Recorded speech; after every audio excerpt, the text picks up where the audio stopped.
ಕಾಂಗ್ರೆಸ್ನ ಡಿಕೆಶಿ ಸರ್ಕಾರದಲ್ಲಿ ಖಾತೆ ಹಂಚಿಕೆ ಖ್ಯಾತಿ ಮುಗಿಯದ ಕಥೆಯಾಗಿದೆ. ಕೈಪಾಳ್ಯದಲ್ಲಿ ಬಂದು ಕಡೆ ಸಚಿವ ಸ್ಥಾನಕ್ಕೆ ಶಾಸಕರು ಬೇಡಿಕೆಯನ್ನ ಇಟ್ಟರೆ, ಇನ್ನೊಂದು ಕಡೆ ಮಂತ್ರಿಗಿರಿ ಪಡೆದಿರುವ ಸಚಿವರು ಕೊಟ್ಟಿರುವುದನ್ನ ಸ್ವೀಕಾರ ಮಾಡಿ ಜನರ ಸೇವೆ ಮಾಡದೆ ನನಗೆ ಆ ಖಾತೆ ಬೇಡ ಈ ಖಾತೆ ಬೇಕು ಅಂತ ಪಟ್ಟನ್ನ ಹಿಡಿದಿದ್ದಾರೆ. ನಗರಾಭಿವೃದ್ಧಿ ಖಾತೆ ಪಟ್ಟು ಹಿಡಿದಿದ್ದ ಸಚಿವ ರಾಮಲಿಂಗಾರೆಡ್ಡಿ ಬಳಿಕ ಕೃಷ್ಣ ಬೈರೇಗೌಡರು ಸಿಟ್ಟು ದೆಹಲಿಯ ಹೈಕಮಾಂಡ್ ಅಂಗಳದಲ್ಲಿ ಇರುವಂತದ್ದು.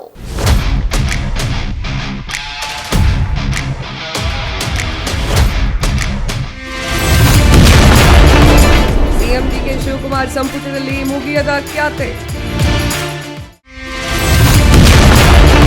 ರಾಮಲಿಂಗಾರೆಡ್ಡಿ ಬಳಿಕ ಕೃಷ್ಣ ಬೈರೇಗೌಡ ಖಾತೆ ಮುನಿಸು. ಸ್ಪಷ್ಟತೆ ಸಿಗುವವರೆಗೆ ಸ್ವೀಕರಿಸಲ್ಲ ಖಾತೆ ಎಂದ ಕೃಷ್ಣ ಬೈರೇಗೌಡ.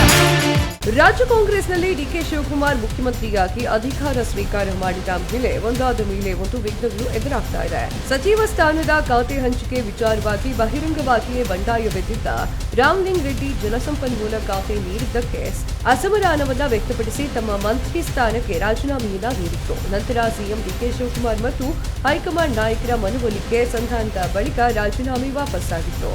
ಆದ್ರೆ ಈಗ ರೆಡ್ಡಿ ನಂತರ ಕೃಷ್ಣ ಬೈರೇಗೌಡರು ಖಾತೆ ಹಂಚಿಕೆಯ ವಿಚಾರವಾಗಿ ಸಿಟ್ ಮಾಡಿಕೊಂಡಿದ್ದಾರೆ. ನಗರಾಭಿವೃದ್ಧಿ ಖಾತೆಯಲ್ಲಿ ಬಿಡಿಎ ಮತ್ತು ಬಿಎಂಆರ್ಡಿಎ ಈ ಒಂದು ಖಾತೆಯನ್ನ ಸೇರಿಸದೆ ಇದ್ರೆ ಅಧಿಕಾರವನ್ನ ಸ್ವೀಕಾರ ಮಾಡುವುದಿಲ್ಲ ಅಂತ ಹೇಳಿ ಸಚಿವ ಕೃಷ್ಣ ಬೈರೇಗೌಡ ಅವರು ಪಟ್ಟು ಹಿಡಿದಿದ್ದಾರೆ. ಈ ಸಂಬಂಧ ರಾಜ್ಯ ಕಾಂಗ್ರೆಸ್ ಉಸ್ತುವಾರಿ ರಣದೀಪ್ ಸಿಂಗ್ ಸುರ್ಜೇವಾಲಾ ಬಳಿ ತಮ್ಮ ಅಸಮಾಧಾನವನ್ನ ವ್ಯಕ್ತಪಡಿಸಿದ್ದಾರೆ ಎನ್ನಲಾಗ್ತಾ ಇದೆ. ಬೆಂಗಳೂರು ಅಭಿವೃದ್ಧಿ ಇಲಾಖೆ ರಾಮಲಿಂಗಾರೆಡ್ಡಿ ಅವರ ಆಕಾಂಕ್ಷೆ ಮಾಡಿದ್ರು, ಆದ್ರೆ ಕೃಷ್ಣ ಬೈರೇಗೌಡರಿಗೆ ನೀಡಲಾಗಿತ್ತು. ಖಾತೆಯಲ್ಲಿ ಬಿಡಿಎ ಮತ್ತು ಬಿಎಂಆರ್ಡಿಎ ಇಲ್ಲದೆ ಪರಿಪೂರ್ಣವಲ್ಲ. ಖಾತೆಯಲ್ಲಿ ಇವೆರಡು ಪ್ರಾಧಿಕಾರವನ್ನ ಸೇರಿಸದೇ ಇದ್ರೆ ನಾನು ಅಧಿಕಾರವನ್ನ ಸ್ವೀಕಾರ ಮಾಡುವುದಿಲ್ಲ ಅಂತ ಹೇಳಿ ಸಚಿವ ಕೃಷ್ಣ ಬೈರೇಗೌಡರು ಹೇಳಿಕೆಯನ್ನ ನೀಡಿದ್ದಾರೆ. ಈ ಸಂದರ್ಭದಲ್ಲಿ ಅವರು ಮುಖ್ಯಮಂತ್ರಿ ಡಿಕೆ ಶಿವಕುಮಾರ್ ಅವರು ಮತ್ತು ಸುರ್ಜೇವಾಲಾ ಅವರೊಂದಿಗೆ ಚರ್ಚೆ ಮಾಡಿದ್ದು ಯಾವುದೇ ಪ್ರಯೋಜನ ಆಗಿಲ್ಲ.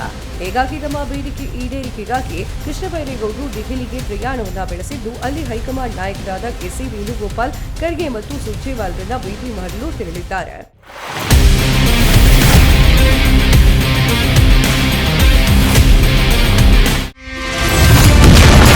ಕಾಂಗ್ರೆಸ್ನಲ್ಲಿ ಜೋರಾಯಿತು ಸಚಿವ ಸ್ಥಾನಕ್ಕೆ ಸರ್ಕಸ್. 20 ಸ್ಥಾನಗಳಿಗಾಗಿ 60ಕ್ಕೂ ಹೆಚ್ಚು ಶಾಸಕರಿಂದ ಮಹಾಲಾಭ. ಇದರ ಬೆನ್ನಲ್ಲೇ ಕೈಪಾಳ್ಯದಲ್ಲಿ ಈಗ 2ನೇ ಸುತ್ತಿನ ಸಂಪುಟ ಸರ್ಕಸ್ ಆರಂಭವಾಗಿದೆ. ಸದ್ಯ ಸಂಪುಟದಲ್ಲಿ ಬಾಕಿ ಉಳಿದಿರುವಂತಹ 20 ಸಚಿವ ಸ್ಥಾನಕ್ಕಾಗಿ ಬರೋಬ್ಬರಿ 60ಕ್ಕೂ ಹೆಚ್ಚು ಶಾಸಕರು ಭಾರೀ ಪೈಪೋಟಿಯನ್ನ ನೀಡುತ್ತಾ ಇದ್ದು, ದೆಹಲಿ ಮಟ್ಟದಲ್ಲಿ ಲಾಬಿ ಶುರುವಾಗಿದೆ. ಸಚಿವ ಸಂಪುಟ ಮೊದಲ ಪಟ್ಟಿಯಲ್ಲಿ ಸ್ಥಾನ ವಂಚಿತರಾದ ಹಲವು ಹಿರಿಯ ಶಾಸಕರು ಹಾಗೂ ಮಾಜಿ ಸಚಿವರು ಇದನ್ನ ತಮಗೆ ಆದ ಅಗೌರವ ಅಂತ ಹೇಳಿ ಬಿಂಬಿಸಿ ಬೇಜಾರನ್ನ ವ್ಯಕ್ತಪಡಿಸಿದ್ದಾರೆ. ಹೀಗಾಗಿ 2ನೇ ಪಟ್ಟಿಯಲ್ಲಿ ಯಾವುದೇ ಕಾರಣಕ್ಕೂ ಮಂತ್ರಿ ಸ್ಥಾನ ಕೈತಪ್ಪಬಾರದು ಅಂತ ಹೇಳಿ ಪಣ ತೊಟ್ಟಿದ್ದಾರೆ. ಸಂಪುಟದ 2ನೇ ಲಿಸ್ಟ್ನಲ್ಲಿ ತಮ್ಮ ಹೆಸರು ಸೂಚಿಸಿ ನಾವು ಜನಸೇವೆಯನ್ನ ಮಾಡಬೇಕು, ಹೊಸಬರಿಗೂ ಅವಕಾಶವನ್ನು ಕೊಡಿ ಅಂತ ಹೇಳಿ ಸಚಿವ ಸ್ಥಾನಕ್ಕಾಗಿ ಹಿರಿಯ ಶಾಸಕರು ಹಾಗೂ ಮೊದಲ ಬಾರಿಗೆ ಶಾಸಕರಾದವರು ಸಚಿವ ಸ್ಥಾನದ ಸೀಟ್ಗೆ ಸವಾಲ್ ಹಾಕಿದ್ದಾರೆ. ಸದ್ಯಕ್ಕೆ 13 ಸಚಿವರ ಖಾತೆ ಹಂಚಿಕೆ ಅತೃಪ್ತಿಯನ್ನ ನಿಭಾಯಿಸುವುದರಲ್ಲೇ ರಾಜ್ಯ ಉಸ್ತುವಾರಿ ರಣದೀಪ್ ಸಿಂಗ್ ಸುರ್ಜೇವಾಲಾ ಹಾಗೂ ಸಿಎಂ ಡಿಕೆ ಶಿವಕುಮಾರ್ ಸುಸ್ತಾಗಿದ್ದಾರೆ. ಮುಂಬರುವಂತಹ ದಿನಗಳಲ್ಲಿ ಈ ಒಂದು 20 ಸ್ಥಾನಗಳ ಭರ್ತಿ ಪ್ರಕ್ರಿಯೆ ಕಾಂಗ್ರೆಸ್ ಪಾಲಿಗೆ ಮತ್ತೊಂದು ದೊಡ್ಡ ಸವಾಲಾಗಿ ಪರಿಣಮಿಸುವುದರಲ್ಲಿ ಸಂಶಯವಿಲ್ಲ. Manikanth NP, news desk, speed news Kannada, Bengaluru.